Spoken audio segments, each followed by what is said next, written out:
because we have a powerful leader, Mr. Heber Gonzalez, with us today. First of all, what would you like to share with our community as we are live today?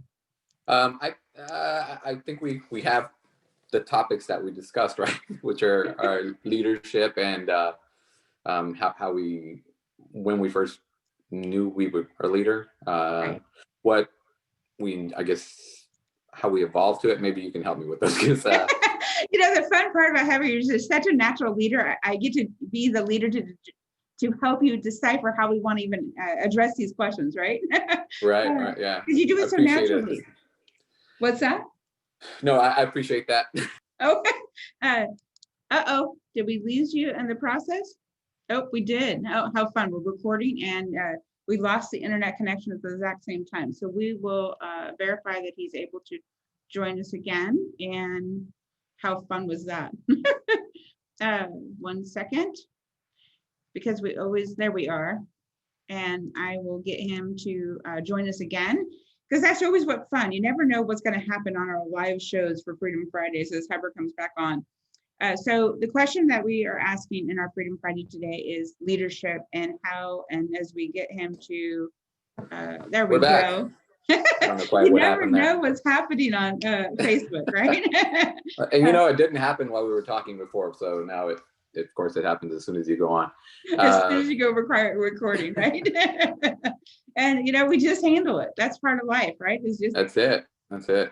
Okay, so Heber, educate us. You have quite a journey in your leadership, and when you discovered what leadership is and how you recognize that you were a leader. What would you like to share about that? Well, I think in my experience, what I've learned is how to do it wrong. I've grown teams this is my fourth time, growing a team, and obviously fourth time's a charm. But along the way, I think we were talking a little bit about how long it got me to the point where I always realized I wanted to have a team, have growth, have more success. However, I didn't understand what it would take to get there, right? So the part about understanding people, the part about knowing how to empower them, how to leverage their strengths and make them more successful, and that will in turn make everybody more successful, right? So those are key points that I didn't understand, and it took me a lot of education. When I was a kid, I really grew up in the hood per se, right? So I didn't have much of an upbringing. My parents were immigrants. Their whole expectation of me was, hey, don't get shot, don't get in trouble, don't get arrested, don't come home safe. That was their expectation. So when you grow up with that, it's awesome. I love my mother and my father for that, because they were very strong in making sure, obviously, I made it safe.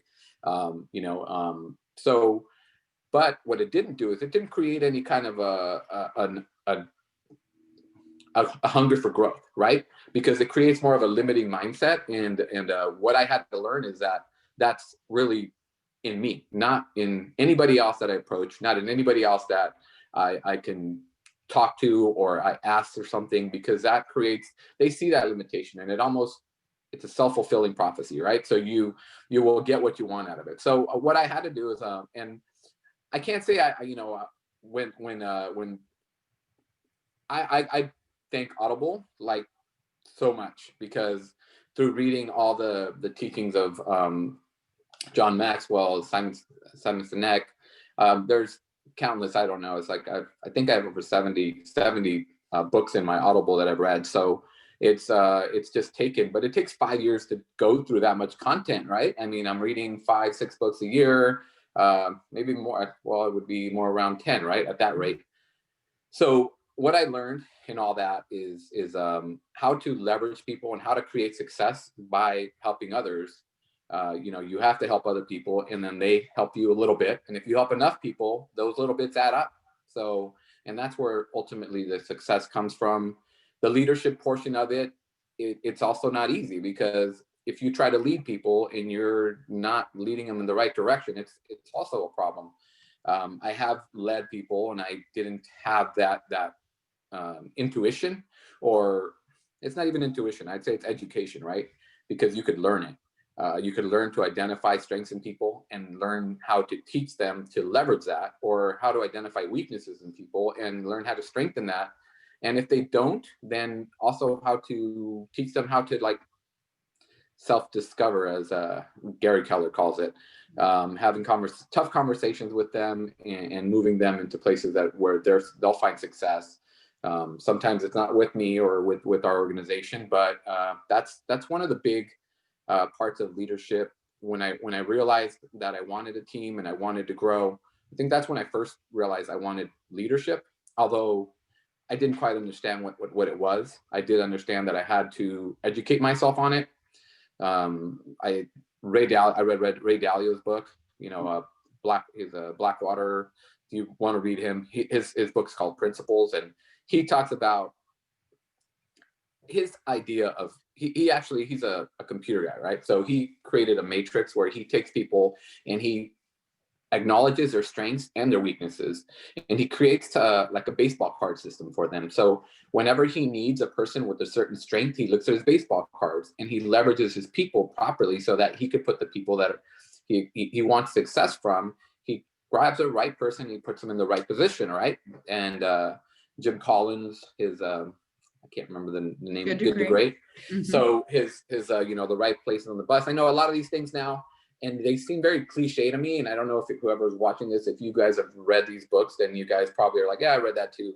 Let's get on, But if you haven't, then you just haven't. You don't know what you don't know, right? So eventually you start learning how to apply all these things and how to really leverage people's strengths. That with understanding the basic tribal instincts of human beings, and Simon Sinek, right, where you leaders eat last. So it's a lot of education, along with a lot of dropping the balls when you didn't know what was coming. But if you would have learned it just through education, you probably wouldn't have. There's a lot there that is left to be unpacked, because it really is, and it boils down to principles, just the basic fundamentals that you use whenever you're leading people, predominantly more around the idea of having vision. When I created, or I shouldn't say created, because I had a very strong team, a board that helped me but I was president of and founding president of the NAHREP in the Santa Clarita Valley. The people that I had with me were strong, and I was able to leverage their strengths for NAHREP, right? So now that board, and it's 3-4 years back, and now they're going on their 4th president. They're up and running. They have their boards, and I just attend as an advisor now, which is really cool to see something that you've built and it's still up and running, and it's in such a strong organization. But I don't think I would have gotten that far and instilled some of the principles within that organization that would have, that could stand the test of time. That was one of my basic principles, is I wanted to see a legacy there. I didn't want to see something that I built fall. So I wanted to be able to help people empower home ownership, which, I still strongly feel two basic things that I always tell people. Homeowners are $200,000 in net worth on average. Non-homeowners are $4,000 to $5,000 net worth on average. Where do you want to be, right? I mean, it's basic principles. So whenever I put that into play with NAHREP, that really fit my values. So I got that up and running. All right, so I'll let you ask a question because I feel like I'm babbling now. The fun part about you have so much to share, and that's what's so fun is, you've covered so many different aspects, including choosing to serve in a community, almost a philanthropic concept, but it was a choice to build your community and build a opportunity to teach people how to grow and to empower the leadership team that you had with you and leverage them. That's all leadership skills, right? Yet, if you were to just pick the top skill, the top characteristic that you would say every leader absolutely is required to have, what would it be? First thing that comes to mind is empathy. I don't know, somewhere a tie between the empathy and vision, right? Because the implementation of a vision and having a leader always has that some people could say a dream in mind, right? So he has a dream, and the vision is so big that people have to be able to go, wow, that's an awesome dream. That's awesome. I love that concept. I'll follow you there. Let's go. Mhm. And not only will they follow you there, sometimes they take the lead themselves, right? Mhm. And eventually, from what I learned with NAHREP, as I was no longer president, so I stepped out, and I had to hope, and I had to cross my fingers that what I had implemented would stick. So what vision and empathy. Empathy, the second part, was because you do, and what I learned from not helping people succeed, actually having people fall on their face in front of you, and it's your responsibility. And I hate to put it that way, but without putting it that way, I don't feel like I would ever serve anybody in the future well, right? Because I'm never going to do that again. I will always tell people, hey, listen, this is not your situation that you're going to be, or this is what you have to do to be successful, and then put them through the paces and then create the accountability to where if they don't, then it's not their fit, and it goes back to the self-discovery thing. So with that, but you have to have the empathy, because it's a full circle. It seems like a mean thing to do, to let somebody go, but isn't it worse to just let them kind of dredge on and not be able to find their true passion and their true thing? Because I think if you find your passion, you're gonna shine. And if you're not in a place where you're shining, then you're probably not in a place where you love what you do, and you're probably just doing it for the wrong reasons, and being able to rip that Band-Aid off. And not everybody has that opportunity, I understand, but again, empathy, right?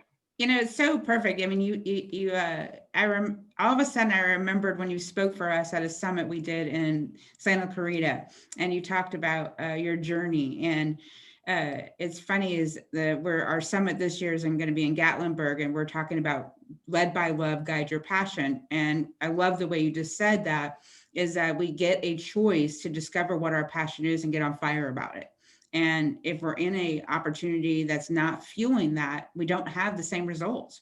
We don't have the same commitment and persistence and all the pieces that are required to lead at that level. And so my final question as we start to wrap up, because I can't always guarantee, I always discover that you may say something that causes another question. So I say almost final question. Oh, I can talk. Yeah. We can talk. We always succeed in that arena. So I'll ask you two questions. The first question is the aspect of, is there in the journey, as you've been walking the journey and really been purposeful about becoming that leader, educating yourself, educating others, is there anything that you would advise our audience to be real purposeful about that journey? And then finally, is there anything else you said you had a couple things you wanted to make sure you shared. And so I know you've been writing notes about it. So you get to share.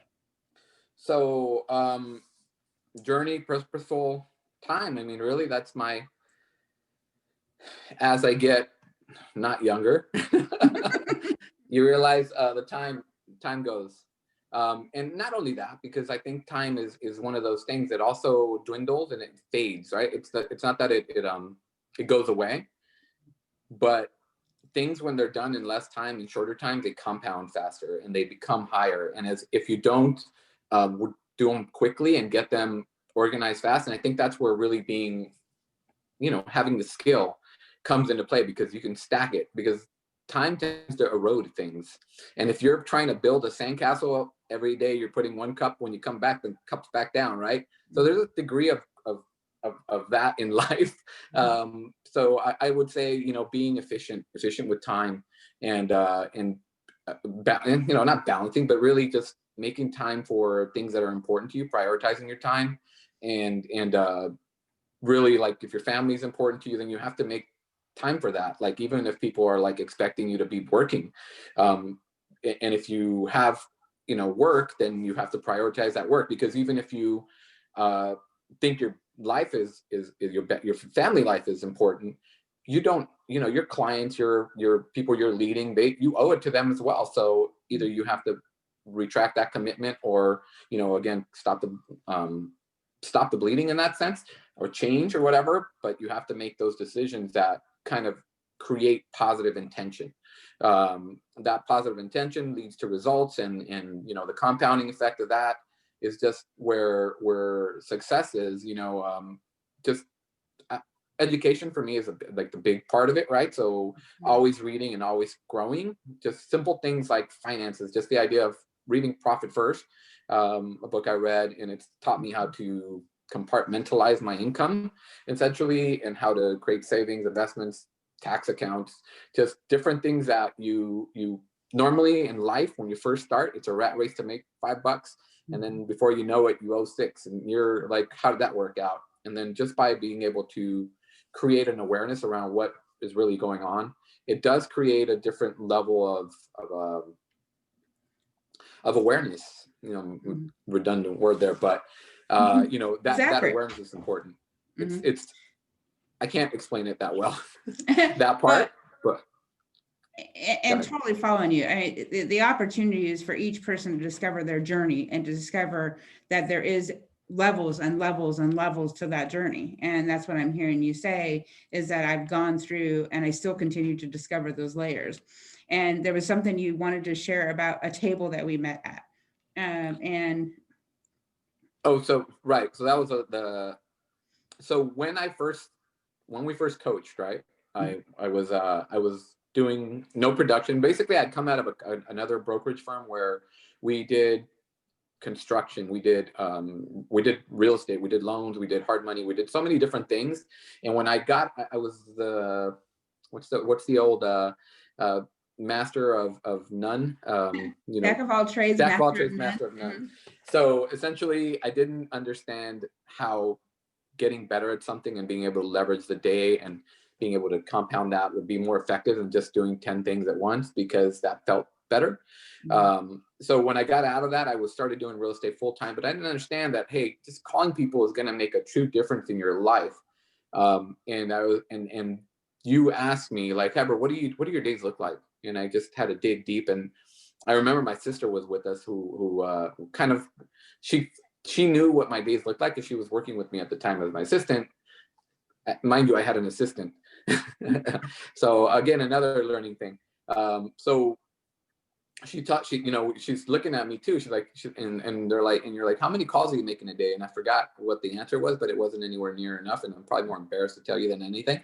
But whenever I had to visit that concept, just some super basic principle of like, if you don't do this, you're not going to get that result.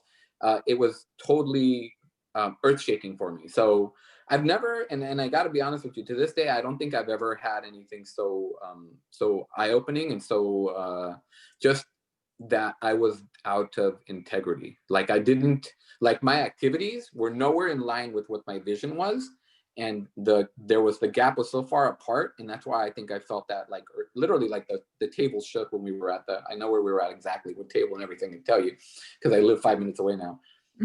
But yeah, it was so eye-opening for me, and just being able to really have that break. I'd say it's like a breakthrough, like when people come out of or when the football players come out of the tunnel and they break out. That's how big it was. It was really huge for me. And from that point, I think the next year I doubled my business, and then the year after that I doubled my business again. And then ever since then, it's just been, obviously not doubling, because then I would be like in the thousands by now, right? But but it was the beginning of a really good look at myself, and the start of really coming to understand that I didn't understand. I didn't understand that where my vision was nowhere in line with what I was doing daily, and that really catapulted my growth. But it's not easy to see that. It's not easy to see that when you're in the trenches, and you need that coaching, that guidance, that ability to reflect on somebody that can guide you to see what it is that you're missing, right? And for me, it was a really huge moment of growth. That point was just amazing. Thank you for sharing, and thank you for remembering. And because what you did say is it opened up the door and you were ready. And that's the other key piece, is that you were ready. You wouldn't have been able to hear if you weren't ready to be open to, oh, there's another perspective I can see. And I want to grow, and I'm open to allow somebody the permission to look in the mirror with me. And that was a big gift that you gave. And thank you. And Heber, how do people contact you to make sure that you can help them in their arena? Well, you can always reach me at Heber@carrieheber.com, or you can call me at 661-208-6939.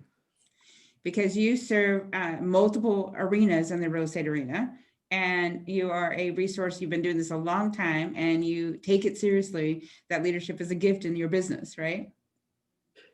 Yes, it's, I'd say, a gift, but it's learned and earned, right? There's no, it's not a coincidence that the word earned has an L in front of it, means learned, you know? Right.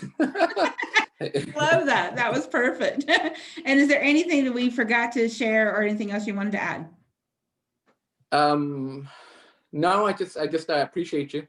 Thank you for having me on, giving me a chance to share my growth in my life a little bit, right? And I hope it helps people find their growth and their light, in a sense, and expand on their vision, and make their life better. That's really what I think if anything, I could accomplish from this. And I appreciate you giving me that platform. You have more than earned it, sir. And you're a gift, and I thank you, and I will look forward to talking to you again soon. Absolutely. Bye, everyone. Thanks for joining us. Bye. Bye.